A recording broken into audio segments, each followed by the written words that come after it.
it's going to be 37 plays I see right here that I have of Jermaine Johnson. So we're going to see if in these 10 other games or so I watched, if he made improvements, if he kind of stayed where I thought he was pre-draft, or if maybe he would have fallen even lower on my prospect rankings. I could tell you he wouldn't have fallen any lower.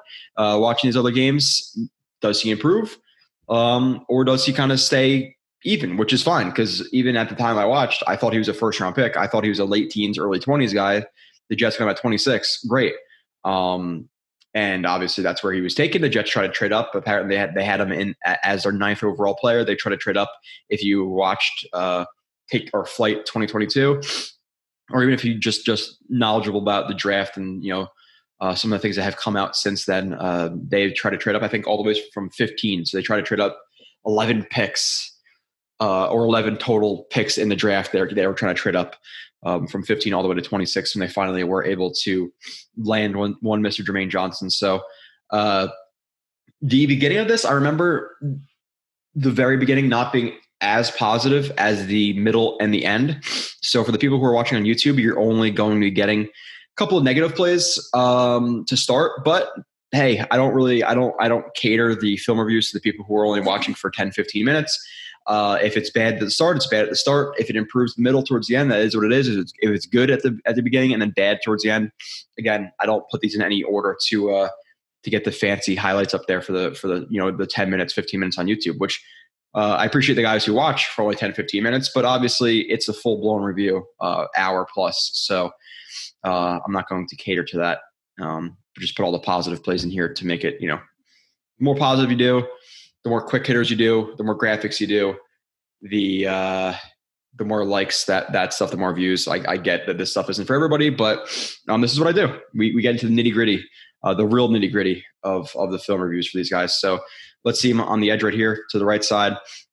Call him a wide 5, call him a 7. If there's a ghost tight end there, I don't care. But let's watch him.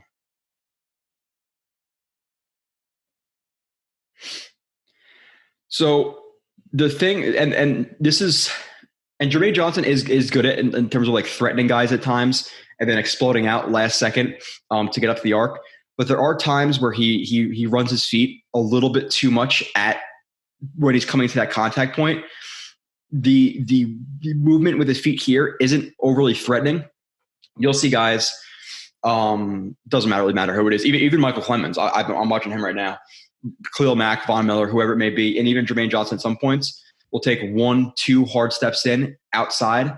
But when you're rushing up the arc, or even rushing kind of to square up the tackle, and you run your feet a lot, and you're short striding yourself, you're not threatening as much, and you're not getting onto the tackle as quick. So while you're short striding, almost like a route, allowing yourself to break inside or out, that's a positive of it. But you're not getting on his toes as quickly as you want into the rep. So there's good and there's bad with it. But typically you want to get on a guy pretty quickly.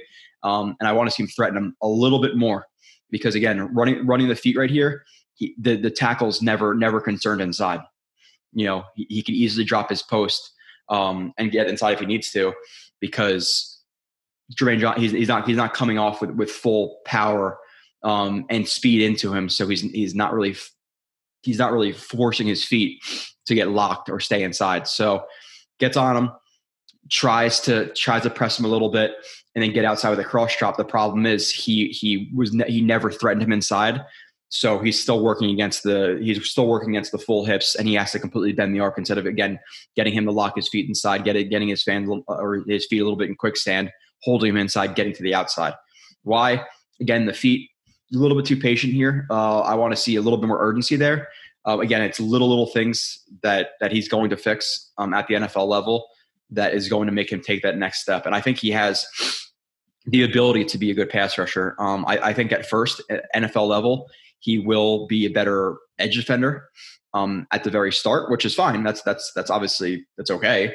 If he's a very, very good edge run defender. And I think I predicted like his first year, like even if he gets 5-6 sacks, like you got to be really happy with that.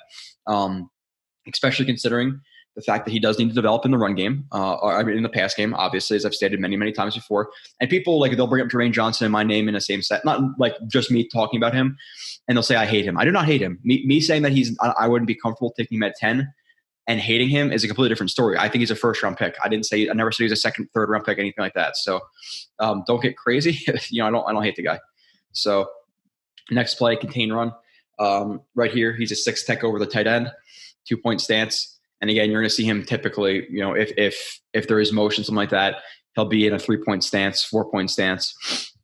And then if they do motion tight ends to that side, he'll typically go in a lighter stance to read the tight end. Is he going to chip me? Is he going to, split block? Is he going to sift? There's the bunch of different things that he has to read now on that strong side with that tight end, because he doesn't want to necessarily just go balls to the wall and try to rush that C gap. Because if the tight end chips him, then he's not going to be as effective. So he tries to stay a little bit more aware with the tight end there. Let's see what happens here. So I think this was, these are 2 plays back to back. Yeah. So I think this was actually was this in flight 2022 or is it take flight or flight 2022? Whatever it was. I think they put this play in that, in there. And the good thing about this is it's obviously pretty simple. They're running a read option, fake jet sweep. They're hoping to widen him, widen him and widen the linebackers, make the read a little bit easier and make the lane for the running back a little bit easier. But he does a good job staying square to the line of scrimmage, shuffling down the line of scrimmage to both be able to play the running back, but outside enough where he could play the quarterback if he pulled it. So he does a good job kind of splitting the difference. There's some guys who pressure the mesh point. If your coach is going to teach like that, great. And then there's guys who are going to play it a little more patient. If you have a guy who's athletic enough to play both the quarterback and the running back, that's really, really effective. Some guys can't do it. Jermaine Johnson's very good in terms of containing the runs and being a tackler in the open field. So scrapes down the line of scrimmage, delivers a little bit of thump.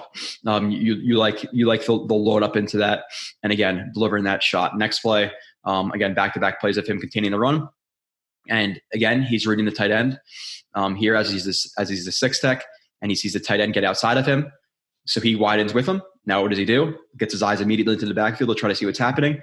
Sees the jet sweep, sees the handoff to the running back, and again, he knows backside pursuit is coming. He knows pursuit from the inside, backside's coming. So what does he have to do? He has to not get outraced to the edge. So he's not taking an angle to where he is. He's taking an angle to where he's going, because that's probably where the run is going. Again, the tight end broke outside, and the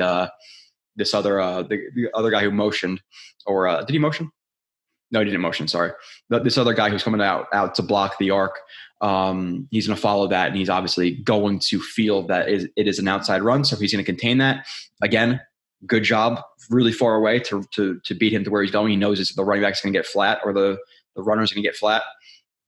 Again, cut off that angle, runs right into him, tackle. Again, nothing crazy, but good how quickly that snapped in his head to get there. There was no hesitation right there. Good read, good eyes in the backfield, good job, good angle in the run game. It's a pretty play. It doesn't look crazy, but it was very quick processing on Jermaine Johnson's part right there. To get there. So that's good. Next play. JJ sack. Okay, so it's not all bad. There's definitely more bad plays in the first 10 than there are throughout the rest of them. So sack, okay, you got to see a 2-point stance with that tight end to his side, 6 tech. So, and this just comes with some awareness. So tight end gets outside. He doesn't know if a chip is coming. He doesn't know what's going on. So he's going to take a step inside. He doesn't necessarily want to attack the tight end, because the tight end's most likely not his primary blocker. So he kind of, lack of a better term, blows his load, shoots his shot on the tight end. Then the tackle's going to be able to pick him up pretty easily, because again, none of his momentum took on the tackle. So he takes more of an inside set because he wants to avoid the tight end. That's cool. Now as he's rushing up the arc, what is he evaluating? This guy has an outside angle on him. There's no way he's going to win outside. It would be very, very foolish for him to get outside. So he's going to take a more direct angle to the quarterback. He knows he cannot get on the outside right there. Obviously he could, but it'd be a very, very difficult situation. Ducks inside. Unfortunately now because the center to the left tackle slide in their gap protection, the guard is going to pick him up. But Jermaine Johnson does a good enough job getting his hand inside, getting low, having relatively good leverage here. A little bit of extension, rolling his hips, extension, rolling the hips, which pops up the guard. And then you're just going to see some foot drive. Foot drive, flatten, find the quarterback. Again, pop them, extension, roll the hips, find the quarterback, use that length, chase him down. Hell of a play. Again, it's another good play by Jermaine Johnson. Again, just finding the most direct and the most effective rush angle to the quarterback, and again getting good leverage, getting hands inside, getting extension, and obviously having that ability to find the quarterback flat and chase him down for a sack. It's a good play. Plan question mark. Okay. Edge right here, obviously number 11, 2-point stance, a little bit tilted. Okay, so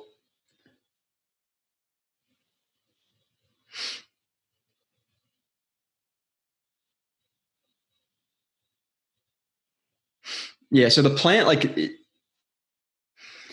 the one thing about it is, and it could be he's just going to adjust his stance, or he thinks it's going to. I think he thinks the snap, like he's leaning forward. I think he thinks the snap is coming a little bit earlier than it does, and then when it does come, he's a little bit off balance, so he has to kind of reset his foot. Obviously, you want to see that false step eliminated right there, because all that extra movement is just taking time away from him rushing up the arc.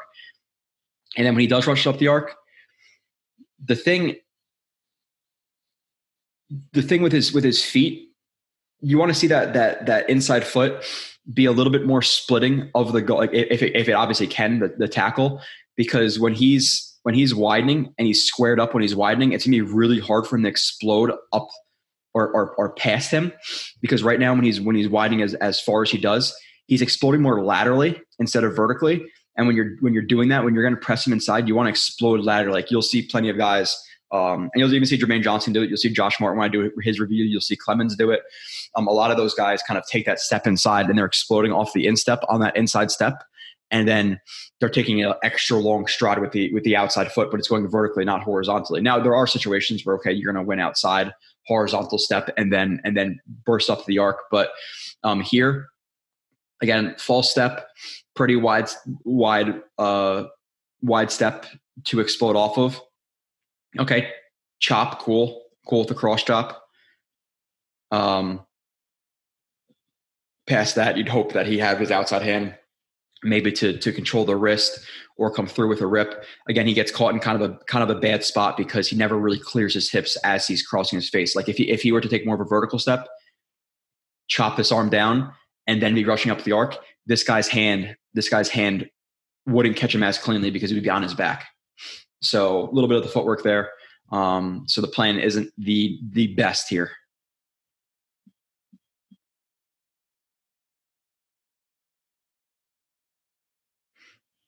Again, and that stuff's not really threatening too. It's more out, or it's more inside, but widened. So it's not really, you're not really getting on his toes necessarily.